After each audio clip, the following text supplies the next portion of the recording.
Boa tarde, sejam bem-vindos. Meu nome é Caterine, eu sou presidente da Liga Acadêmica de Zoologia e Biodiversidade e hoje nós vamos dar continuidade a mais uma palestra do nosso ciclo Lineando.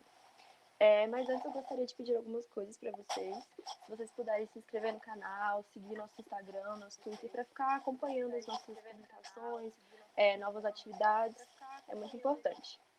Sobre os certificados, para quem já se inscreveu, o certificado vai ser enviado após a palestra. E quem não se inscreveu, tem um link que vai passar no chat do YouTube mesmo. E aí vocês podem fazer a inscrição na hora mesmo. Essa palestra vai ficar gravada aqui no YouTube, então vocês podem reassistir a hora que vocês quiserem.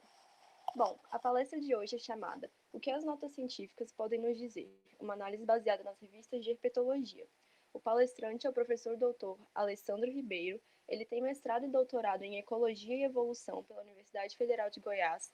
Atualmente é docente do Instituto Federal Goiano, campus Rio Verde, e membro permanente dos programas de pós-graduação em Biodiversidade Animal, UFG, Programa de Pós-Graduação em Biodiversidade e Conservação no IF Goiano e programa de pós-graduação em Ecologia e Conservação na Unimat, em Nova Chavantina.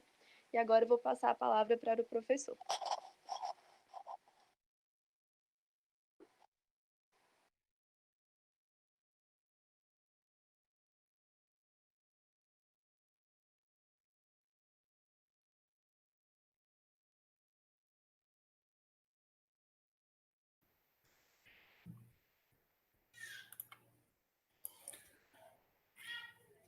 Boa tarde, pessoal. É um prazer estar com vocês. De antemão, eu gostaria de agradecer o convite da Lasbio para que eu pudesse vir aqui ter essa conversa com vocês. Eu acredito que a gente vai ter uma conversa mais informal, para a gente estar divulgando um pouco das pesquisas, né, que nós estamos conduzindo aqui, juntamente com o pessoal lá do laboratório. Conforme foi dito, né, hoje a intenção é discutir um pouco a respeito da o que as notas científicas podem nos dizer. Nós fizemos uma análise baseada nos jornais de herpetologia, nas revistas de herpetologia, né? Eu gostaria de fazer duas ressalvas em relação a esse tipo de pesquisa que eu apresentarei aqui, né? A primeira ressalva é que, como todos sabem, né, nos últimos anos, o orçamento destinado à pesquisa ele tem diminuído consideravelmente, então nós precisamos nos reinventar para que nós possamos manter, né, as nossas pesquisas. E então uma das alternativas é trabalhar com dados secundários, dados, né, que estão disponíveis em alguns bancos. Eu acho que uma das coisas que eu gostaria de deixar claro, né, através dessa pesquisa, é justamente essa possibilidade. E, infelizmente, nós estamos vivendo um momento de pandemia que pode inviabilizar os trabalhos de campo, né? Tem muitos colegas que não estão conseguindo ir a campo por vários motivos, esses motivos todos relacionados à pandemia. Então, a pesquisa que eu apresentaria aqui é uma pesquisa que é possível de ser realizada considerando tanto os cortes, né, em termos de verba destinada à pesquisa, que tem ocorrido nos últimos anos, assim como o cenário atual, porque nós, vou enfatizar, trabalhamos com dados secundários, né? Então, eu vou apresentar alguns slides e no final a gente pode discutir caso vocês queiram. Esse trabalho, ele é, na verdade, fruto de uma parceria com alguns dos meus alunos, né? Sendo o Marco, né? Que esse que está aqui de boné, a Leonice, que na verdade foi a principal responsável, né, pela análise dessas notas, e o Tainan, né? Todos eles são ou foram meus alunos de mestrado, ou tanto em nível de orientado ou co-orientado, e eles estão vinculados ao Laboratório de Biologia Animal lá do Instituto Federal Goiano, campus Rio Verde. Então, assim, eu gostaria de deixar claro que esse é um tipo de abordagem que só é possível, só foi possível, na verdade, porque eles tiveram muito empenho e, né, de forma muito dedicada, nós analisamos um montante muito grande de notas científicas, conforme vocês verão, certo?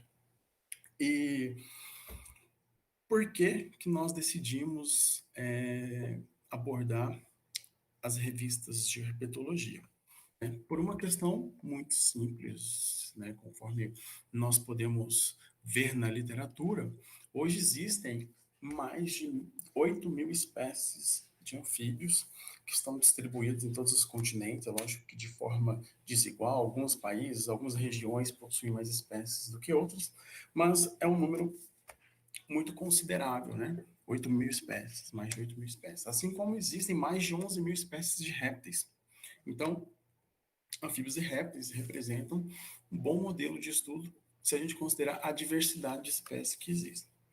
E se a gente considerar esses dois grupos dentro de um contexto de ameaça, nós temos que mais de 30% das espécies de anfíbios que foram avaliadas pela IUCN encontram-se em alguma categoria de ameaça. Ou seja, são espécies que estão ou na condição de vulnerável, ou em perigo, ou criticamente em perigo, ameaçada, né?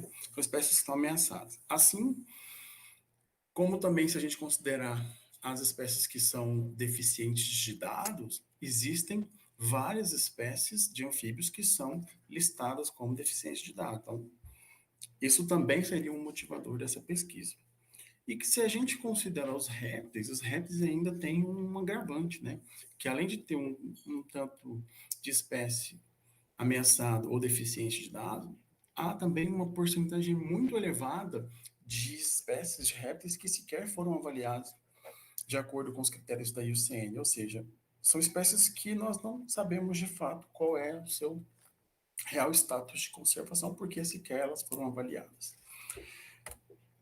E diante desse cenário, considerando a diversidade de espécies e também considerando a alta proporção de espécies que são ameaçadas ou que nós não sabemos, né, muita coisa, é importante que a gente compile ou que a gente possa reunir informações, né, dos mais variados níveis a respeito desses grupos e que essas informações elas possam, né, subsidiar ações de manejo, ações de conservação. Então, aqui, nesse slide, nós podemos observar alguns trabalhos que, de uma certa forma, tiveram essa iniciativa de compilar dados e descrever, a partir desses dados compilados, algum tipo de viés, seja taxonômico, geográfico, enfim.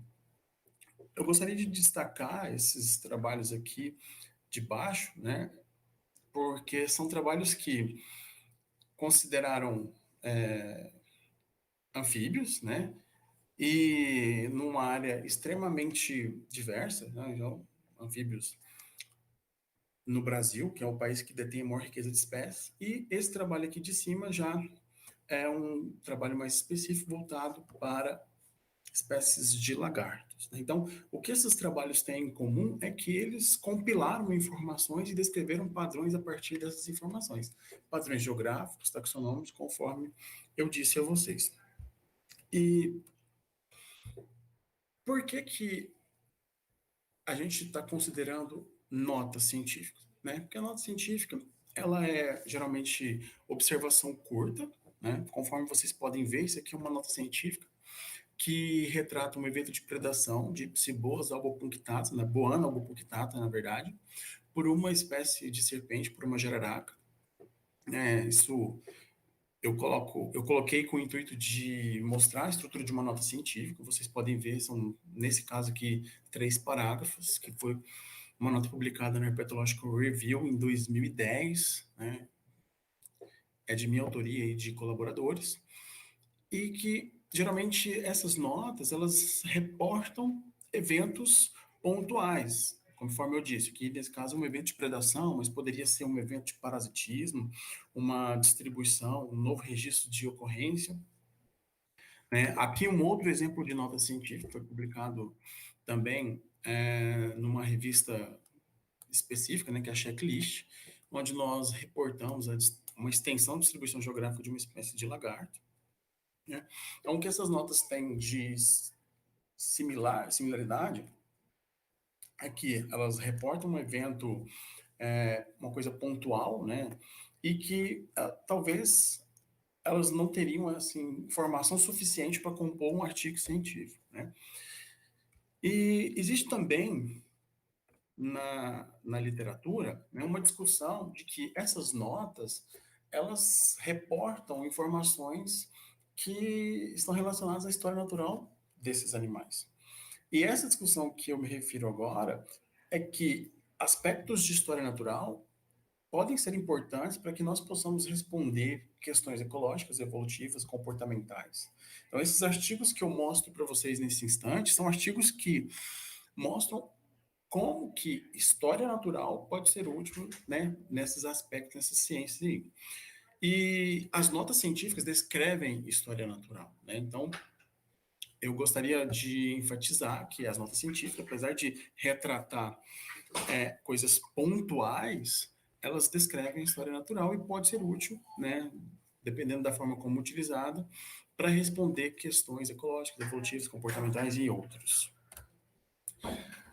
Existe também uma discussão na literatura, né, que foi publicada em 2012 na revista da Sociedade Brasileira de Herpetologia, Herpetologia Brasileira, o seguinte ensaio, né? Uma nota é um artigo completo publicado em periódico. Esse ensaio foi conduzido e escrito pelo professor Adrian Gardner e ele traz informações muito interessantes, né? A análise que ele apresenta é que, se a gente olhar esses dois gráficos, né? Aqui nós temos, nessa linha mais escura, nós temos o número de notas científicas, né, que foram publicadas ao longo dos anos, e nesse gráfico mais, nessa linha mais clara, nós temos o número de doutores, né, que ao longo dos anos, né. Então, nós temos um aumento muito grande de notas científicas ao longo dos anos e uma ligeira ascendência aí na quantidade de doutores que foi formada ao longo dos anos. A análise que esse professor apresenta é que muitos desses doutores, eles listam as notas científicas nos seus currículos Lattes como sendo um artigo completo, e às vezes isso gera uma discussão, né, um tanto mais filosófica, bem mais profunda. E, de acordo com esse outro gráfico, nós podemos observar que a maioria das notas foram publicadas na Herpetological Review, Checklist, e aqui nós temos outras revistas, né? E qual é o problema disso, né? Que algumas pessoas poderiam estar inflando aí os seus lattes, né? Colocando essas notas como artigos publicados em periódico, né? Artigo completo publicado em periódico. Eu coloquei mais essa discussão para que aqueles que estão acompanhando, caso queiram, né, saber um pouco mais a respeito dessa discussão, pode estar dando uma olhada nesse trabalho, que é muito interessante, né? E então, baseado nesse contexto, onde nós temos, né, dois grupos importantes, dois grupos de vertebrados são importantes, anfíbios e répteis, são diversos, são grupos que têm uma alta proporção de espécies ameaçadas, ou deficientes de dados, ou que sequer foram avaliadas. Nós temos a ideia de que é preciso compilar informações para que essas informações, após reunidas, integradas, possam ser úteis, né, para tomada de decisão, enfim. Considerando todo esse cenário, nós objetivamos a realização desse trabalho, que visou avaliar a contribuição das notas científicas, né? Que são aqueles trabalhos curtos publicados na condição de breve comunicações, notas ou correspondências, que geralmente reportam eventos pontuais na produção e no acúmulo de conhecimento de anfíbios e répteis, né? Então, nós consideramos as principais revistas na área de herpetologia e nós quantificamos os padrões e as tendências nas publicações de notas científicas a fim de identificar potenciais lacunas de conhecimento e tendências na pesquisa. Mas como que, de fato, nós conduzimos essas análises? Nós escolhemos 23 revistas da área de herpetologia. São essas, né? Journal of Herpetology, Amphibia Reptilia, Herpetological Journal, Herpetology Notes, African Journal of Herpetology, Asian Herpetological Research, Cadernos de Herpetologia, Korean Herpetology, Herpetozoa, Russian Journal of Herpetology, Herpetológica, Basic and Applied Herpetology, Herpetology Monograph, Amphibian Reptile Conservation, Applied Herpetology, Copeia, Acta Herpetológica, Herpetological Review, Herpetological Conservation Biology, Filomedusa, South American Journal of Herpetology, Salamandra e Herpetological Bulletin. Desculpa se eu falei um pouco rápido, mas são essas as revistas que nós inicialmente consideramos. Por que eu falo que inicialmente nós consideramos? Porque nós aplicamos um critério de busca. E o critério era que a revista deveria manter, para entrar nas nossas análises, uma seção específica que regularmente publica trabalhos curtos, que são as notas científicas. Então, quando a gente aplica esse filtro ou esses critérios, nós passamos de um banco de dados de 23 revistas para 10 revistas. Então, o que de fato nós consideramos foram as revistas Herpetological Review, Acta Herpetológica, Anfíbia Repetília, Quadernos de Herpetologia, Herpetology Notes, Herpetology, Herpetozoa, Herpetological Bulletin, Salamandra e Filomedusa. Então, nós buscamos as notas científicas publicadas nessas 10 revistas. Né? E a partir disso, nós analisamos nota por nota. Significa que nós olhamos todos os arquivos e nós buscamos as seguintes informações. Onde que o estudo foi conduzido? Em qual país que o estudo foi conduzido? Qual a espécie que aquela nota considerou? Se ela tratou uma única espécie ou mais de uma espécie. Quais são as famílias zoológicas que essas espécies fazem parte? E qual era o status de conservação dessas espécies? Nesse caso, nós consideramos, né, a lista da IUCN, porque nós consideramos as espécies do mundo todo, então a IUCN seria uma base de dados mais confiável para isso. E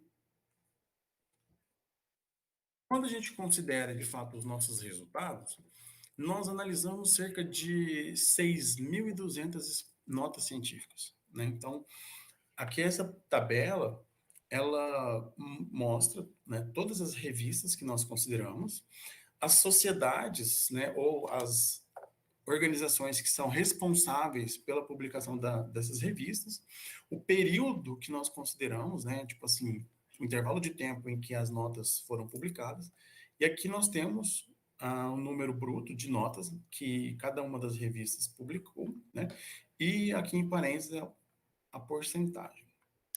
Eu gostaria só de fazer uma ressalva, né, eu peço até desculpas, porque esse trabalho ele está em revisão, né?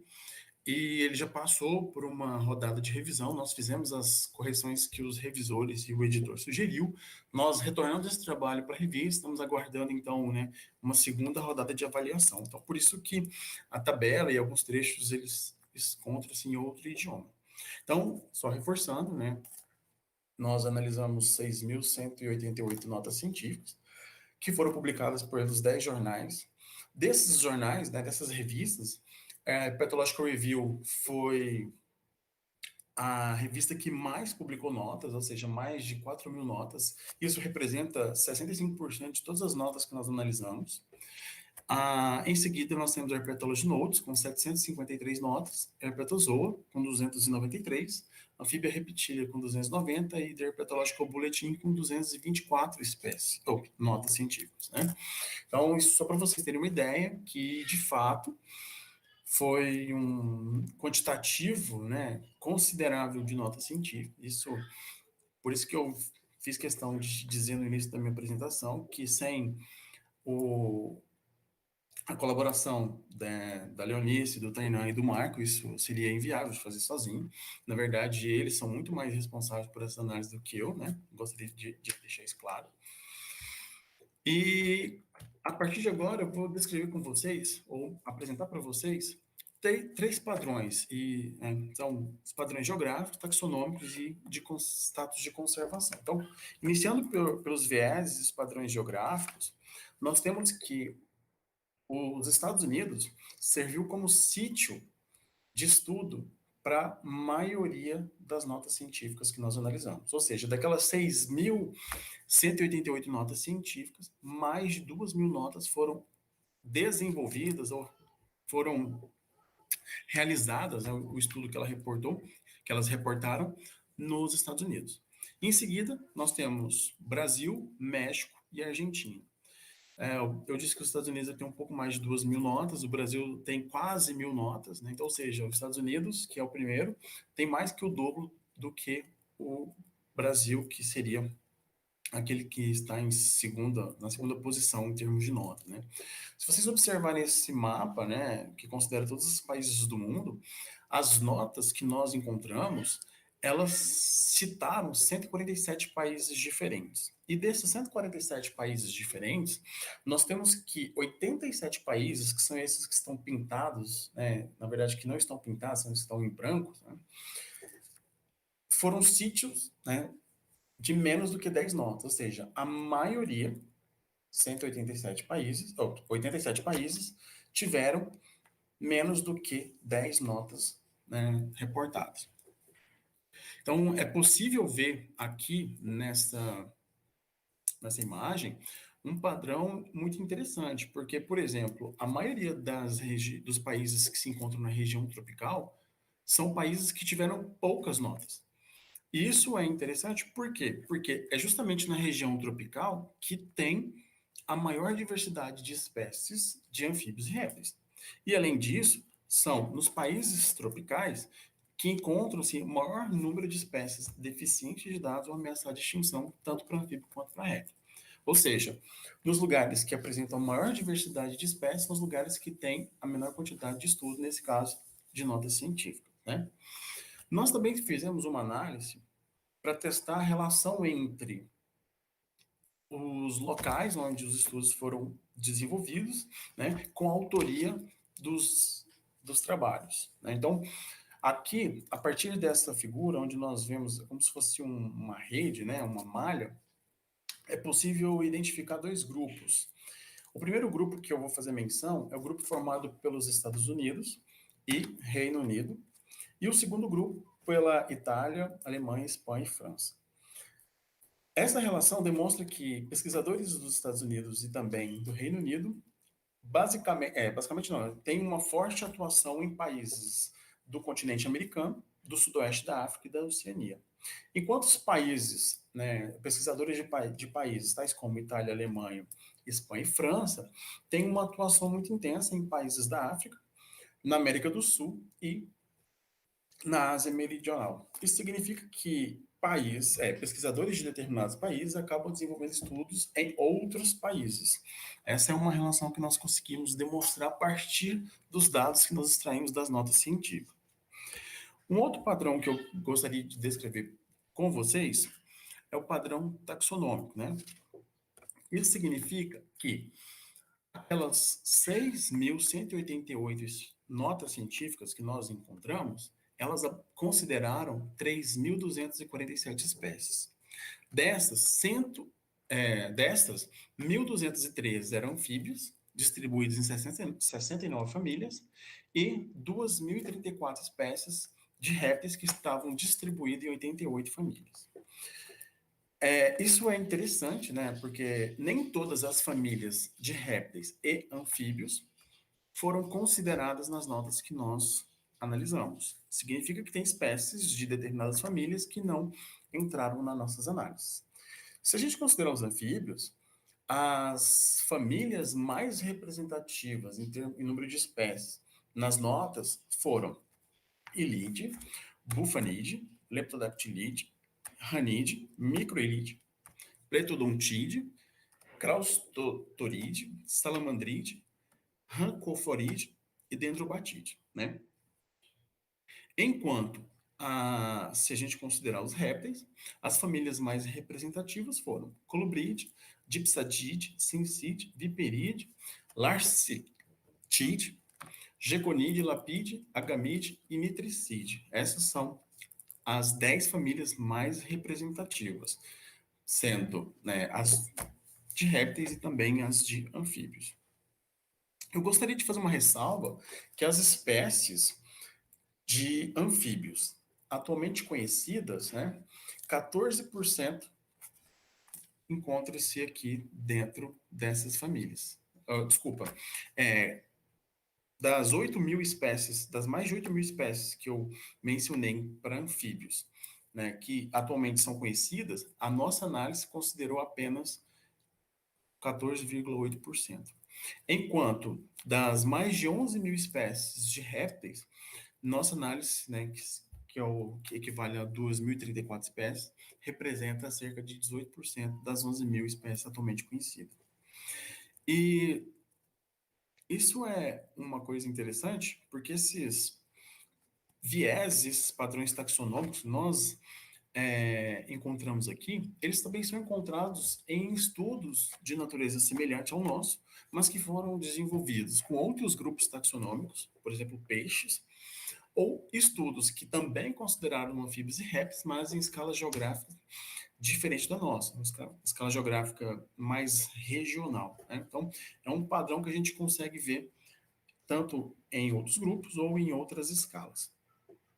E as espécies que mais foram citadas nas notas científicas, se a gente considerar os anfíbios, Litobates castellsbeiana, que é essa rã, popularmente conhecida como rã-touro, né? Ela foi citada em 45 notas diferentes.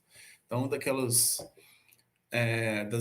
todas as notas que consideraram anfíbios, a espécie que mais apareceu, que mais foi citada para anfíbios, é essa rã, enquanto essa lagartixa aqui, que é a Hemidactylus torsicus, né, foi considerada em 74 notas. Então, são as duas espécies mais citadas na nossa análise. A título de curiosidade, aqui nós temos as imagens dessas espécies. E, em termos de padrão e viés voltado ao status de conservação das espécies, eu gostaria de de dizer para vocês que nós fizemos a seguinte abordagem. Nós pegamos todas as espécies de répteis, nós pegamos todas as espécies de anfíbios e nós agrupamos essas espécies em 4 grupos, que são dado insuficiente, não avaliado, não ameaçado e ameaçado. O que significa esses grupos? Então, todas as espécies que, de acordo com a IUCN, são citadas como deficientes de dado, nós alocamos no grupo dado insuficiente. Todas as espécies que não constam no banco de registro da IUCN, nós alocamos como sendo não avaliada. Todas as espécies que constam na IUCN como pouco preocupante, quase ameaçada, nós alocamos no grupo não ameaçado. E todas as espécies que estão alocadas como vulnerável, em perigo ou criticamente em perigo, nós alocamos como ameaçado. Considerando que nossas notas não tiveram espécies extintas ou extintas na natureza, então esses grupos, né, essas categorias não entraram em nenhum desses grupos. Então, sabendo que nós formamos esses 4 grupos, eu gostaria de explicar para vocês esse gráfico que nós estamos vendo agora. Esse gráfico de cima, referente à letra A, é para anfíbios, enquanto o gráfico B, répteis. Essa parte escura representa todas as espécies de anfíbios que são conhecidas no mundo, mas que não entraram na nossa análise porque elas não foram citadas em nenhuma nota que nós encontramos. Enquanto essa parte que está listrada é uma proporção de espécies que são descritas e que nós encontramos. Então, se vocês olharem para anfíbios, o maior número de espécies que nós encontramos nas nossas notas são espécies não ameaçadas. Mas, mesmo ela sendo mais representativa, se a gente considerar todo o quantitativo que existe no mundo, isso não dá nem 50% daquilo que é formalmente conhecido, né? Enquanto nós temos, no segundo lugar, maior quantidade de espécies ameaçadas, seguido por aquelas que são insuficientes e não avaliadas. Esse padrão ele se altera um pouco quando nós consideramos os répteis. Por quê? Os répteis também, o grupo mais representativo continua sendo aquelas espécies não ameaçadas, conforme vocês podem ver aqui nessa imagem, nessa barra, né? Só que aqui, o segundo grupo mais representativo é formado por espécies que sequer foram avaliadas pela IUCN. E, em terceiro lugar, as espécies ameaçadas e, por fim, as espécies que são consideradas como deficientes de dado. Esse padrão ele é interessante porque, tanto para anfíbios quanto para répteis, nós temos a maior proporção de espécies não ameaçadas e que foram consideradas nessas notas. Isso indica que, muito provavelmente, essas espécies não ameaçadas, elas são mais facilmente encontradas em campo e que eventos pontuais podem ser observados para essas espécies. Por que elas são mais facilmente encontradas em campo? Nós sugerimos, de acordo com aquilo que é descrito na literatura, que essas espécies não ameaçadas geralmente são espécies que apresentam maior distribuição geográfica, ou que são espécies que apresentam maior tamanho corporal, ou que são espécies que apresentam populações com elevada densidade, e que, portanto, elas seriam mais fáceis de serem encontradas do que as espécies alocadas nas outras categorias. Se a gente considerar espécies ameaçadas, por exemplo, é bem provável que essas espécies ameaçadas, elas são pouco consideradas nesses estudos, nessas notas, justamente porque elas encontram em regiões de difícil acesso e com pouca infraestrutura, e que, às vezes, requer recursos para que para que elas possam ser estudadas. Então, nós sugerimos que o padrão que nós encontramos em termos de status de conservação pode ser explicado por esses aspectos ecológicos de história natural das espécies. Ainda, considerando essas categorias que eu acabei de descrever para vocês, aqui no eixo Y, nós mostramos a quantidade de nota científica encontrada por espécie em cada um dos grupos. Só lembrando que no slide passado, voltando aqui rapidamente, aqui é o número de espécie por grupo. Aqui é o número de nota científica por espécie.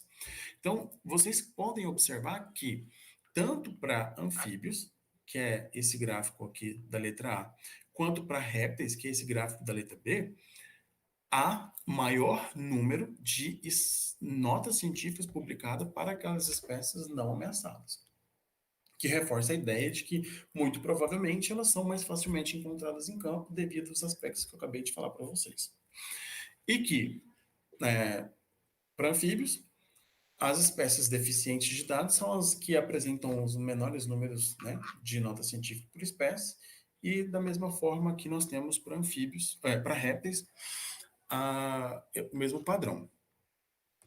Bom, eu não sei se todos vocês conhecem, mas existe um trabalho que discute as principais lacunas de conhecimento e como elas podem, de algum modo, afetar a biodiversidade. Esse trabalho foi conduzido pelo professor Joaquim Hortal e colaboradores, e, se não me engano, foi publicado em 2015 em uma importante revista da área de ecologia. Né? Então, esse trabalho ele apresenta as 7 lacunas: lacuna linneana, wallaciana, presturiana, darwiniana, hawkeriana, hutziana e eltoniana. Essas lacunas, elas referem-se a algum aspecto da biodiversidade. Por exemplo, a lacuna linneriana está associado às espécies que nós ainda não conhecemos, que a ciência ainda não conhece, que não foram descritas, não catalogadas. A lacuna wallaciana refere-se àquelas espécies onde nós sabemos muito pouco a respeito da sua distribuição, das suas ocorrências, né? E nós temos aqui a lacuna prestoriana, que são aquelas espécies que nós sabemos muito pouco a respeito dos seus dados de abundância, de dinâmica populacional. A lacuna darwiniana está relacionada ao conhecimento que nós temos a respeito da árvore de história de vida, né, da conhecimento evolutivo acerca das espécies. Hawkeriano está associado ao conhecimento que nós temos acerca dos traços que as espécies apresentam e das suas funções ecológicas, né? São os traços funcionais das suas funções ecológicas.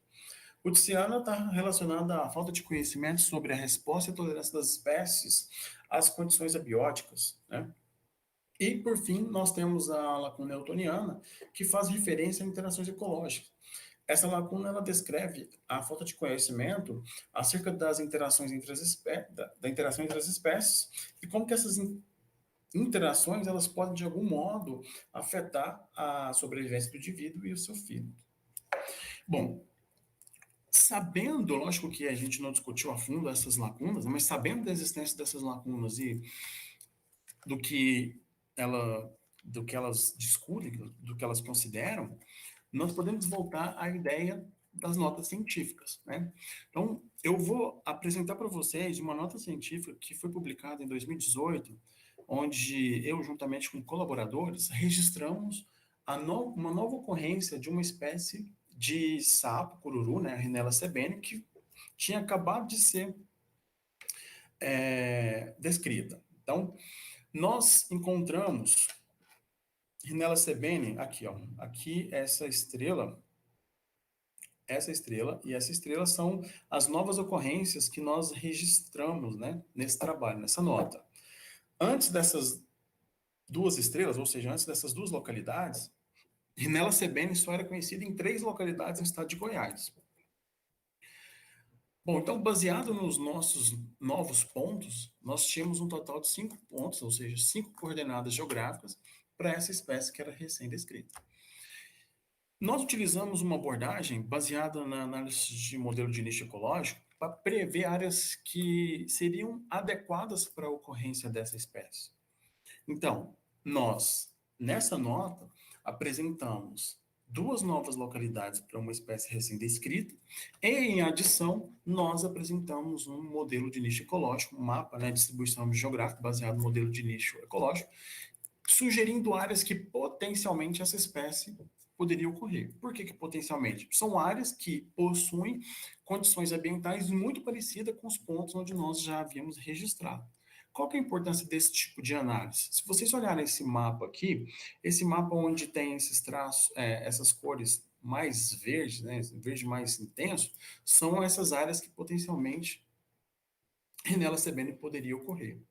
A importância disso é que futuros estudos de campo, caso as pessoas estejam interessadas em encontrar Rhinella sebene, elas poderiam procurar por essa espécie nessas localidades. Isso seria uma forma de direcionar os esforços de campo, reduzindo gasto em termos de deslocamento e também de tempo para tentar encontrar essa espécie. Né? Então, isso aqui é uma nota científica que difere do padrão daquelas notas que apresentam a ampliação ou novas ocorrências de espécies, porque associada à nova ocorrência, nós apresentamos aí um mapa de distribuição potencial para que pessoas no futuro, caso quisessem, ou caso queiram, né, encontrar essa espécie, poderia direcionar esforços para lugares específicos.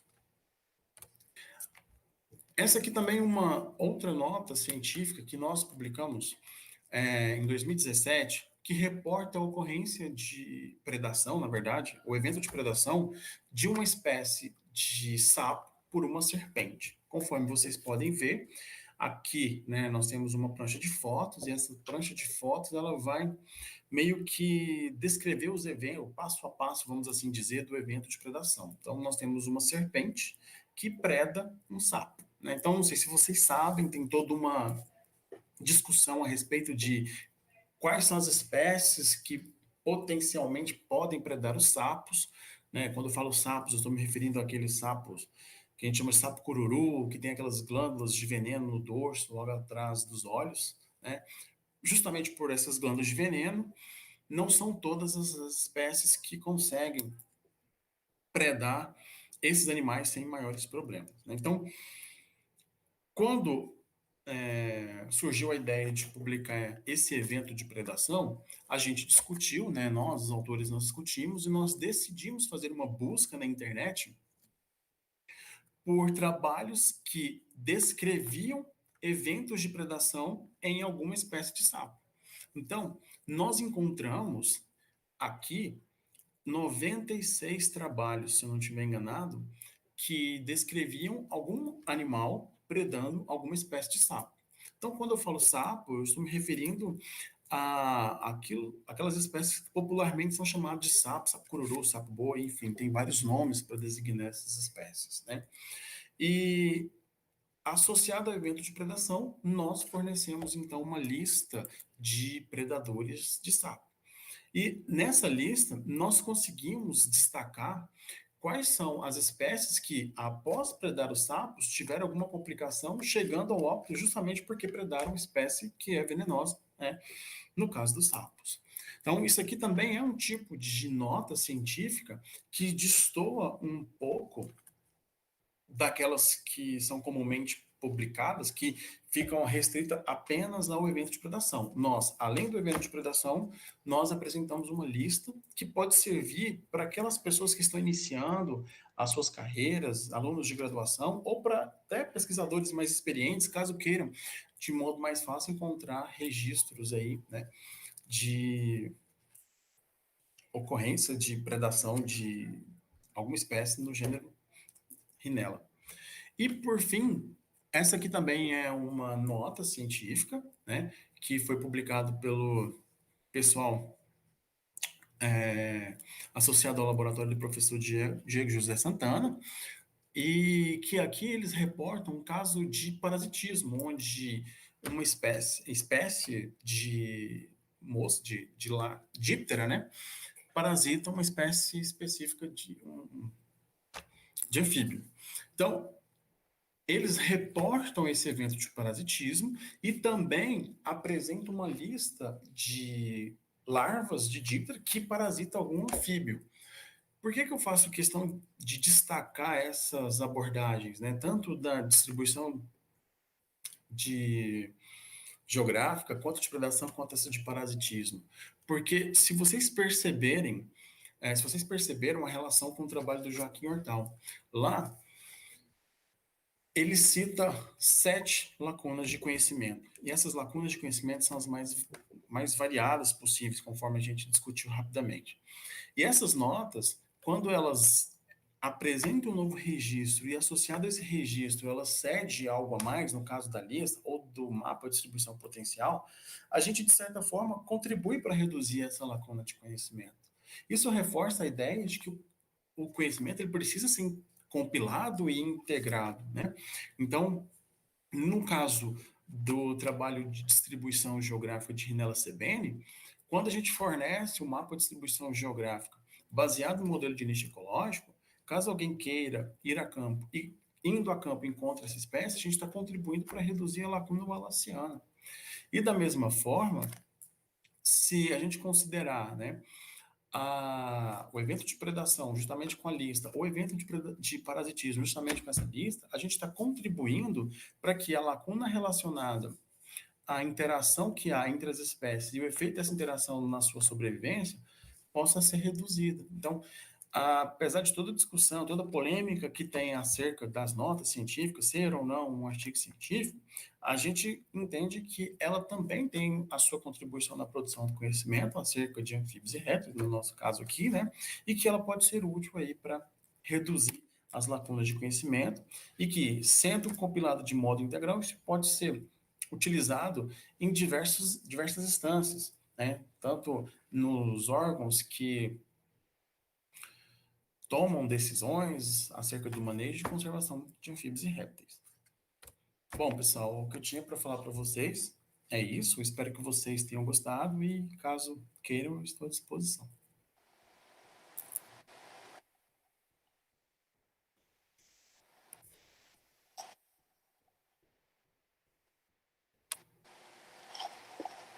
Oi, gente. Eu queria agradecer o professor Alessandro pela palestra, muito interessante. E agora a gente vai abrir para as perguntas que fizeram no chat, tá?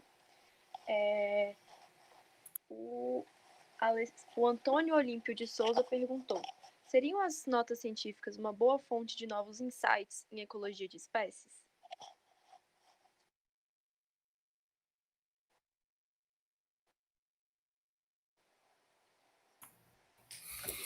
Bom, obrigado pela pergunta, Antônio. Eu acredito que, conforme tem já na literatura algumas discussões a respeito, né? Dependendo do que é reportado, ela poderia ser uma boa fonte de insight, né? Isso tudo depende, conforme eu disse, da forma como os dados são apresentados e são explorados, né? Eu faço referência, por exemplo, ao evento a nota de predação que eu mostrei agora para vocês. Tipo, existem várias notas que reportam uma espécie predando o anfíbio. Mas a partir do momento que a gente muda um pouco a abordagem e, além do novo evento de predação, a gente consegue compilar informações e apresentar essas informações através de uma tabela, por mais né, simples que seja essa tabela ou esse apêndice, isso já seria uma fonte para que futuros estudos ou estudos adicionais possam utilizar essa nota como um ponto de partida, né?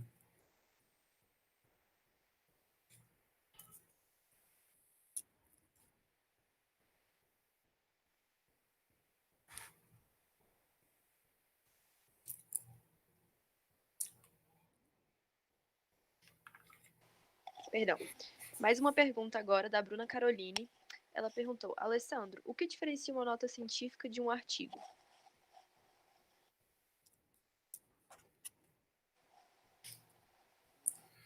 Bruna, muito obrigado pela pergunta, né? E a sua pergunta, ela tem uma certa complexidade, né?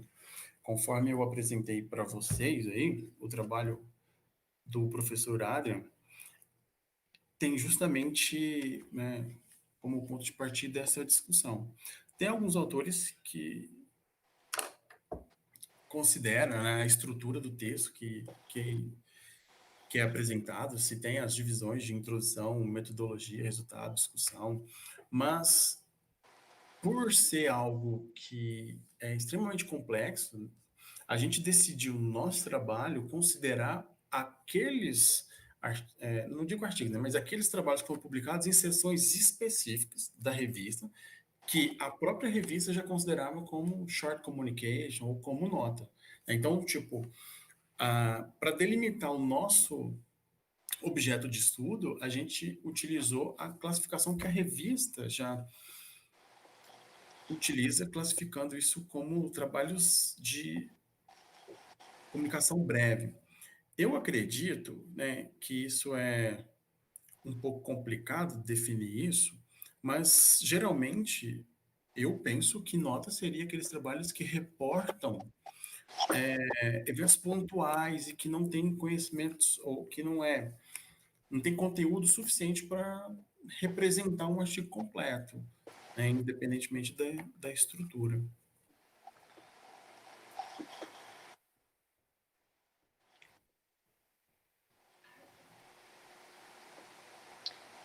Bom, o Dalvani Barros falou assim, professor, muito explicativa a palestra, professor, gostei muito, foi só um elogio.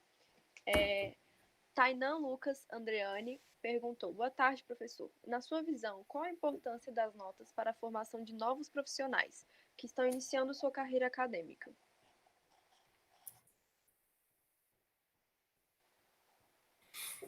Obrigado, Dalvani, pelo comentário. E, Tainan, muito obrigado pela pergunta, né? Eu acho que essa pergunta sua é muito pertinente e ela cabe, né, na discussão que a LASBIL ela promove, né?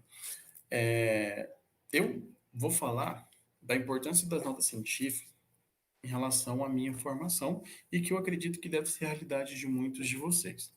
Geralmente, quando nós estamos na graduação, a gente não tem aquela experiência que os nossos orientadores possuem em termos de escrita, redação científica, essas coisas. E a nota científica, justamente por ser um trabalho mais curto, né, conforme eu apresentei para vocês, ela serviu para mim em relação ao treinamento de como escrever, né? Ou seja, em termos de redação, de estrutura.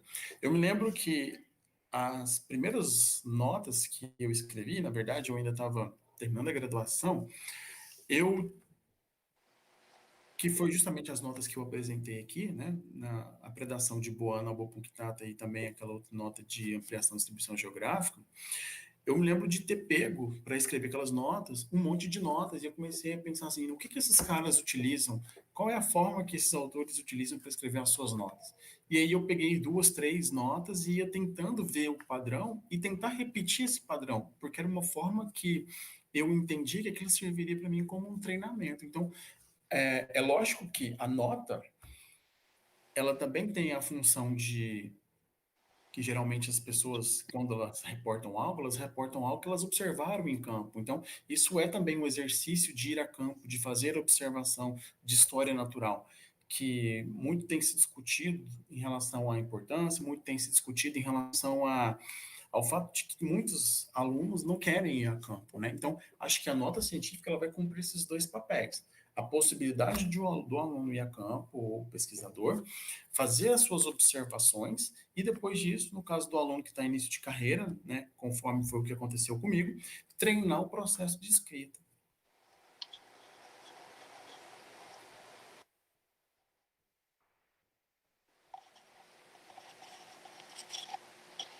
Bom, Leonice Teodoro perguntou: Show, professor, parabéns pela apresentação. Você acha que essas informações integradas aos eventos observados nas notas científicas será visto como uma tendência de publicações de notas?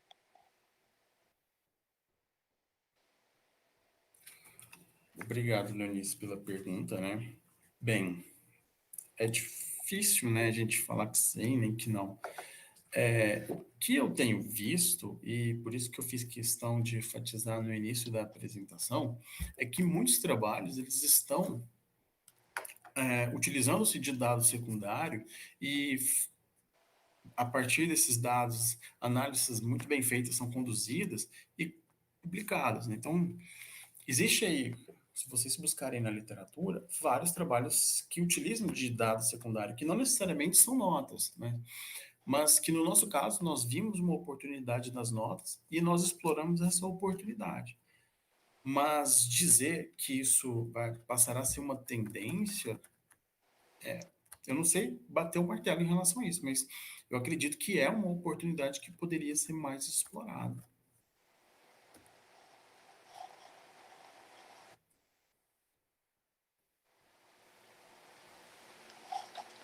Ok, professor. A Isabela Dallara perguntou: Boa tarde, professor. As notas científicas não são tão conhecidas na graduação. Por que você acha que essa forma não é tão difundida?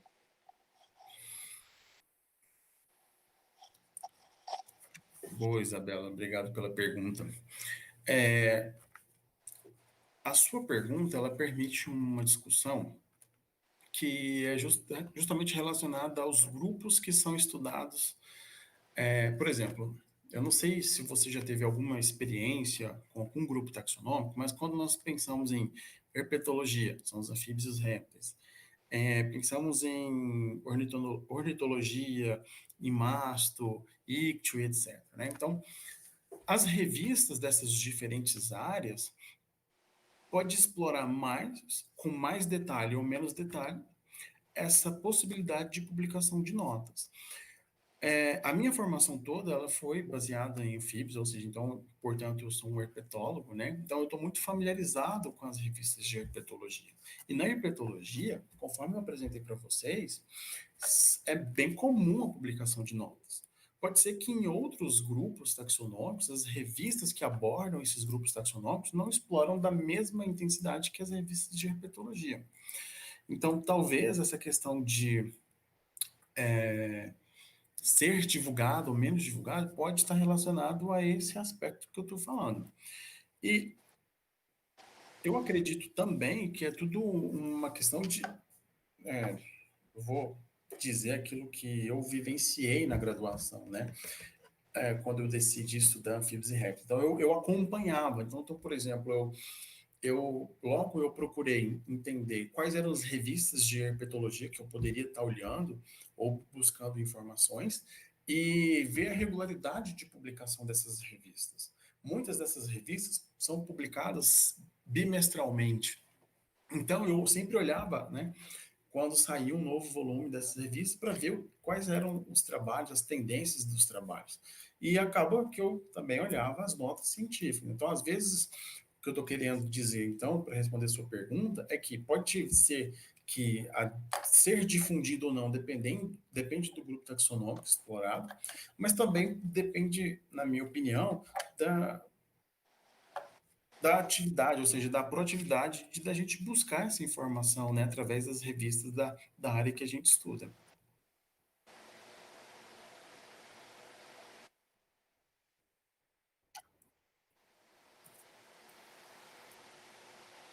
Certo. Muito obrigada, professora. Eu gostaria de agradecer em nome de toda a Lasbio pela sua participação, pela sua palestra. Foi extremamente produtiva. E vou passar a palavra de novo para o senhor para encerrar mais essa palestra.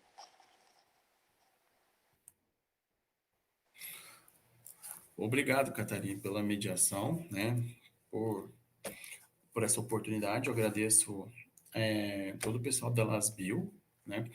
Eu gostaria de dizer que a iniciativa de vocês é muito interessante, né? Principalmente na difusão do conhecimento voltado à zoologia e biodiversidade de modo geral. Tenho acompanhado vocês no Instagram, tenho visto a qualidade das palestras que vocês têm providenciado aí, e né, parabenizo por isso, agradeço a oportunidade e digo que eu estou à disposição caso vocês precisem de algo. Muito obrigado a todos que acompanharam a palestra e também, caso queiram entrar em contato comigo, fiquem à vontade.